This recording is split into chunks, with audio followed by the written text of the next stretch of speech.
लखनऊ के हजरतगंज के गौतमपल्ली थाना क्षेत्र स्थित मुख्यमंत्री आवास 5 कालिदास मार्ग पर उस वक्त अफरा तफरी का माहौल हो गया जब कानपुर की एक तलाकशुदा महिला सीएम आवास पहुंची और महिला खुद को सीएम योगी की प्रेमिका बता रही थी और साथ ही उसके हाथ में एक स्टैम्प पेपर भी था और उस पर उसने अपना लव लेटर लिखा था।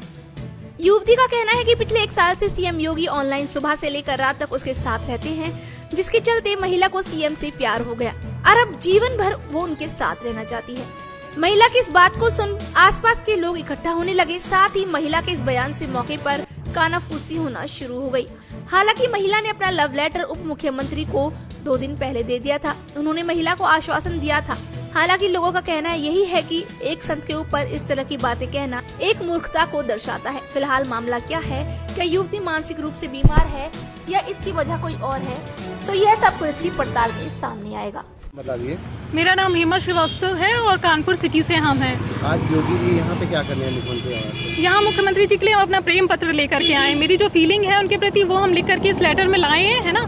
1 साल से वीडियो कॉन्फ्रेंसिंग के थ्रू मेरी उनसे बातचीत हो रही है, काफ़ी प्यार की भी बातें हो रही हैं, इसलिए हम पूरी लाइफ उनके साथ में रहना चाहते हैं, है ना। बहुत ज़्यादा परेशान है, बहुत ज़्यादा डिप्रेशन में है।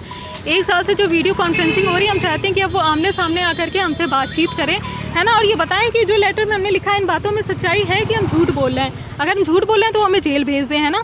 लेकिन हम चाहते हैं एक बार वो आमने से आकर के बातचीत करें, वो हमसे परिचित हैं कि नहीं, वो हमसे प्यार करते हैं कि नहीं, पूरी लाइफ मेरा साथ देंगे या नहीं देंगे। इसीलिए ये लेटर में हमने सारी बातें लिख दी हैं जो 1 साल से मेरे उनके बीच में हो रहा है। तो 1 साल से वो कह रहे हैं, हम कह रहे हैं, जो भी मैटर है ये सारा हमने लेटर में लिख करके 2 दिन पहले डिप्टी सीएम को दिया है। आज जाकर के उनके स्वागत कक्ष में स्टाफ में दिया हमने, तो उन्होंने ये लेटर मेरा मुख्यमंत्री जी तक पहुँचा दिया और उनका जब टाइम होगा तब हम मिलेंगे अपॉइंटमेंट के लिए, है ना। हम उनसे पर्सनली मिलना चाहते हैं, उनसे कहना चाहते हैं उन्हें मेरी लाइफ का डिसीजन लेना होगा, क्योंकि हम बहुत ज़्यादा डिप्रेशन में बहुत ज़्यादा परेशान हैं और उनसे हमें इतना ज़्यादा 1 साल से बातचीत करके इतना ज़्यादा अट्रैक्शन हो गया, लगाव हो गया है कि उनके बिना रह नहीं सकते हैं। हम चाहते हैं कि हम पूरी लाइफ उनके साथ में रहें और वो भी इस बात का क्लियरिफिकेशन करें कि पूरी लाइफ मेरे साथ में रहना चाहते हैं कि नहीं रहना चाहते हैं। आपकी मुलाकात उनसे किस तरह से हुई? मेरी मुलाकात उनकी सार्वजनिक रूप से गोरखनाथ मंदिर में हुई थी, गोरखपुर में। लेकिन हमने उस समय उनको प्रपोज नहीं किया, कभी मैरिज के लिए या कभी लव के लिए या कभी इस मैटर पर हमने बात नहीं करी। हमेशा अपनी प्रॉब्लम्स वाला लेटर दिया उनको, कभी इस मैटर पर बात नहीं। लेकिन हम इतना ज़्यादा परेशान है, मेरी लाइफ का डिसीजन है, इसलिए हम फाइनली चाहते हैं कि वो सामने आकर के बातचीत करें।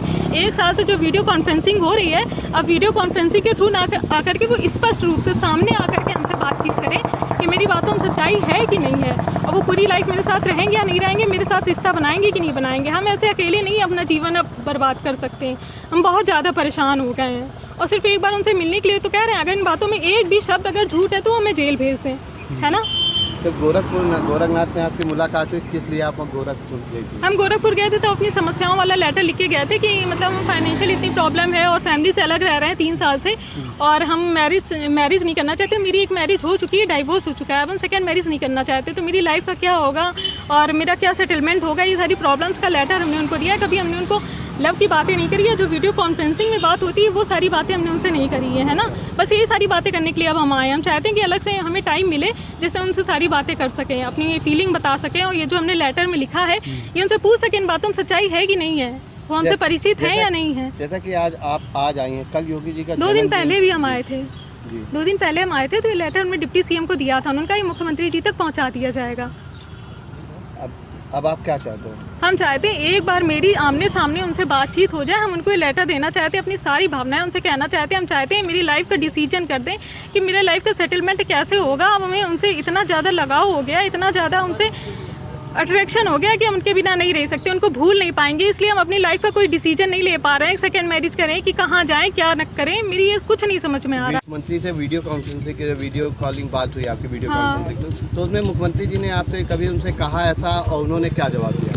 देखिए, कोई मोबाइल नंबर के थ्रू तो बातचीत होती नहीं है। वीडियो कॉन्फ्रेंसिंग में एक रिपोर्टर भी रहते हैं साथ में, तो अपनी सारी योजनाएं बताते रहते हैं, इधर उधर की कई तरीके की बातें करते हैं। उसी में काफ़ी बार उन्होंने कहा इधर आओ और मतलब आई लव यू भी बोला कई बार, तब हमें पता चला उनकी फीलिंग क्या है ना। उनकी फीलिंग के बेस पर ही हम इतना ज़्यादा इमोशनल हुए कि हम अपनी लाइफ का कोई डिसीजन नहीं ले पा रहे हैं, सिर्फ उनके प्यार की वजह से, उनके इमोशंस की वजह से। कि नहीं, ऐसा नहीं है कि उनके इमोशंस में सच्चाई नहीं है। जब हमने उनके इमोशंस में सच्चाई देखी तब हमने डिसीजन लिया कि नहीं, अब हम सेकंड मैरिज नहीं करेंगे, हम पूरी लाइफ इन्हीं के साथ में रहना चाहते हैं। हमें पता है वो सन्यासी हैं, मैरिज के सपोर्ट में नहीं होंगे, लेकिन फिर भी हम अकेले रहते हैं, अलग रहते हैं, इसलिए हम चाहते हैं उन्हीं के संरक्षण में रहें, हमें सेकंड मैरिज ना करनी पड़े, उन्हीं के साथ में रहें। उनको मतलब छोड़ नहीं सकते हैं अब हम कि नहीं, उनको भूल जाएं और उनके साथ जो 1 साल से हम जुड़े हुए हैं ये सारी बातें भूल जाएं। लेकिन इतनी ज़्यादा प्रॉब्लम है, फैमिली से अलग रह रहे हैं 3 साल से, अकेले, कभी हॉस्टल में रहते हैं, कभी रेंट का रूम लेकर के रहते हैं। ऐसे हमारी लाइफ बहुत ज़्यादा ख़राब हो रही है और मेंटली हम डिस्टर्ब हुए जा रहे हैं, बहुत ज़्यादा डिप्रेशन में हो रहा है। कभी कभी तो मेरा मन होता है कि हम सुसाइड कर लें, हम इतना ज़्यादा परेशान हो जाते हैं। कभी कभी लगता है हम क्या कर रहे हैं, क्या मम्मी भी कहती है कि नहीं सेकंड मैरिज कर लो, लेकिन हम सेकंड मैरिज के सपोर्ट में इसलिए नहीं क्योंकि हम इनको नहीं भूल सकते हैं।